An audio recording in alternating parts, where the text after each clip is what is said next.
Keselamatan dan kesehatan kerja merupakan tanggung jawab pengusaha dan pekerja secara bersama-sama. Kewajiban dan hak harus dipenuhi secara seimbang.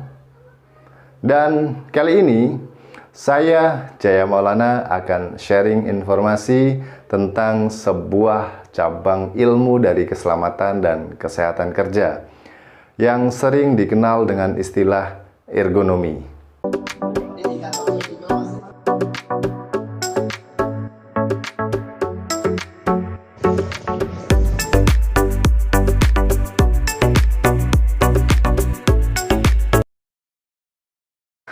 Ergonomi berasal dari kata Yunani ergon yang berarti kerja dan nomos yang berarti aturan. Secara keseluruhan, ergonomi berarti aturan yang berkaitan dengan pekerjaan. Kemudian, para ahli di bidang keselamatan dan kesehatan kerja banyak yang membuat definisi ergonomi yang berbeda-beda. Namun pada prinsipnya mempunyai makna yang sama. Bisa saya simpulkan bahwa ergonomi adalah sebuah ilmu yang berusaha untuk menyerasikan atau menyesuaikan atau mencocokkan antara kapasitas dan kapabilitas seorang pekerja dengan jenis pekerjaannya, dengan lingkungan kerjanya, dan dengan alat kerjanya agar tercapai sebuah produktivitas dan efisiensi yang setinggi-tingginya serta dapat mencegah terjadinya cedera, penyakit akibat kerja, dan tentu saja kecelakaan kerja. Fitting the job to the worker, mungkin itu adalah sebuah ungkapan yang bisa menggambarkan bagaimana konsep ergonomi. Jadi dapat kita simpulkan jika pusat dari ergonomi adalah pekerja atau manusianya. Atau bisa dibilang ergonomi akan menempatkan seorang pekerja pada jenis pekerjaan yang sesuai dengan orang tersebut. Upayanya antara lain berupa menyesuaikan ukuran tempat kerja dengan dimensi tubuhnya agar tidak melelahkan, pengaturan suhu, cahaya, kelembaban yang bertujuan agar sesuai dengan kebutuhan tubuh pekerja atau manusianya. Contoh yang lain yang lebih praktis adalah mendesain kursi tempat kerja yang tingginya harus disesuaikan dengan panjang kaki pekerjanya, dan sandaran pinggang dan juga punggungnya juga harus disesuaikan dengan posisi pekerjanya.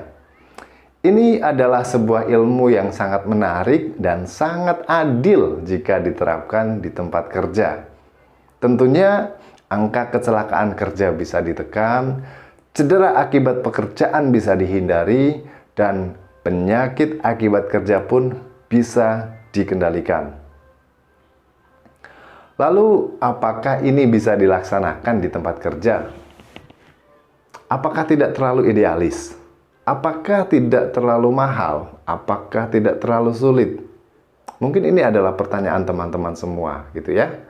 Dari kacamata ilmu pengetahuan, tentu idealis adalah sebuah keharusan.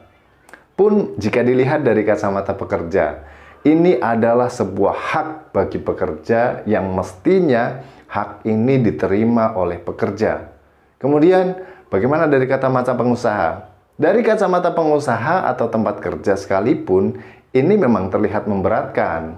Tapi, ini adalah sebuah kewajiban yang harus dipenuhi. Dalam Undang-Undang Keselamatan Kerja Nomor 1 1970 dan peraturan-peraturan pemerintah yang lainnya sudah begitu jelas menyebutkan kewajiban-kewajiban pengusaha untuk menerapkan manajemen keselamatan dan kesehatan kerja. Lagi pula jika pekerjaannya sehat, lingkungan kerjanya nyaman, dan produktivitas kerja meningkat, pengusaha juga yang nantinya diuntungkan. Sesimpel itu teman-teman, sesimpel itu frameworknya. Hopefully video ini bisa memberikan insight baru buat kalian semua. Dan sebelum saya lanjutkan pembahasannya, silahkan subscribe, share, dan tekan tombol loncengnya agar kamu nggak ketinggalan video-video saya selanjutnya. Oke, selanjutnya saya akan menjelaskan apa sih sebenarnya yang menjadi tujuan dari ergonomi. Baik, Secara umum, tujuan dari penerapan ergonomi antara lain untuk meningkatkan kesejahteraan fisik dan mental melalui upaya pencegahan cedera dan juga penyakit akibat kerja.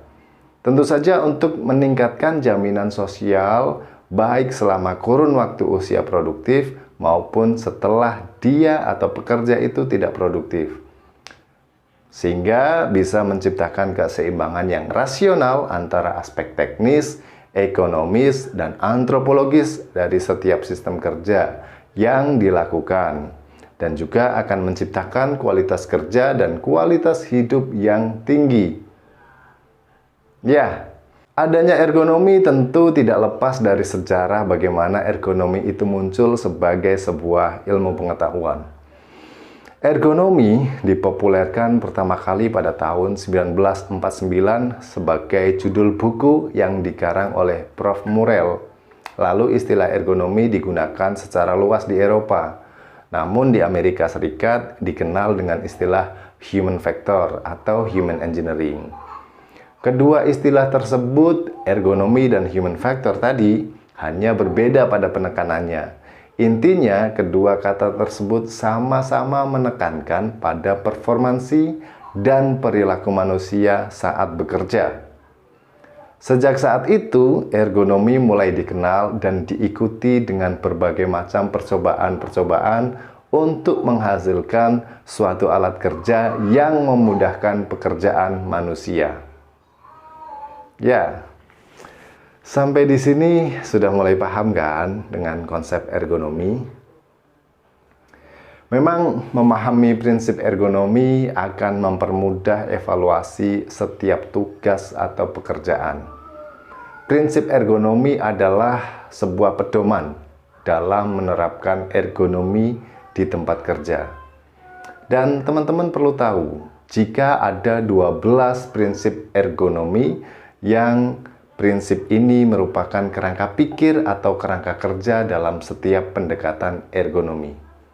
Catat ya, ada 12. 1. Bekerja dalam posisi atau postur normal. 2. Mengurangi beban berlebihan. 3. Menempatkan peralatan agar selalu berada dalam jangkauan. 4. Bekerja sesuai dengan ketinggian dimensi tubuh. 5. Mengurangi gerakan berulang dan berlebihan. 6. Minimalisasi gerakan statis. 7. Minimalisasikan titik beban. 8. Mencakup jarak ruang.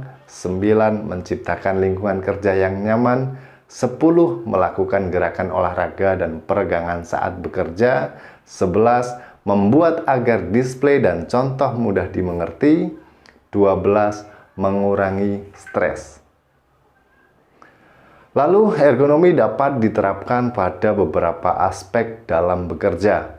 Penerapan ergonomi antara lain dapat dilakukan pada posisi kerja, proses kerja, tata letak tempat kerja, dan cara mengangkat beban.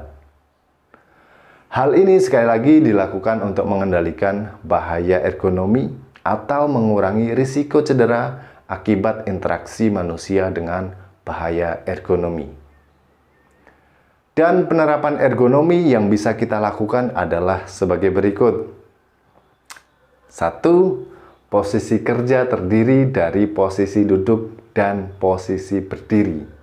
Pada posisi duduk, di mana kaki tidak terbebani dengan berat tubuh dan posisi stabil selama bekerja.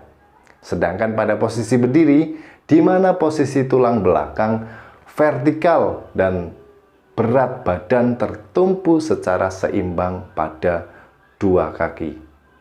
Proses kerja, para pekerja dapat menjangkau peralatan kerja sesuai dengan posisi waktu bekerja dan sesuai dengan ukuran antropometrinya. Harus dibedakan ukuran antropometri barat dan antropometri timur. Tata letak tempat kerja, display harus jelas, terlihat pada waktu melakukan aktivitas kerja, sedangkan simbol yang berlaku secara internasional seharusnya lebih banyak digunakan daripada kalimat-kalimat atau kata-kata. Ya. Mengangkat beban, bermacam-macam cara dalam mengangkat beban, yaitu dengan kepala, dengan bahu, dengan tangan, dengan punggung, dan sebagainya. Itu juga diatur dalam ergonomi. Beban yang terlalu berat dapat menimbulkan cedera tulang punggung, jaringan otot, dan persendian akibat gerakan yang berlebihan. Sehingga dalam ergonomi, berapa sih kapasitas maksimal beban yang boleh diangkat oleh manusia pun diatur dengan jelas.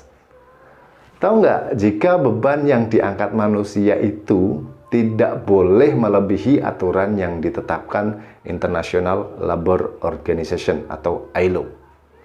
Laki-laki dewasa hanya diperbolehkan maksimal mengangkat beban 40 kg, wanita dewasa hanya 20 kg, sedangkan laki-laki remaja usia 16 tahun hanya 20 kg, dan wanita usia 18 tahun hanya 15 kg.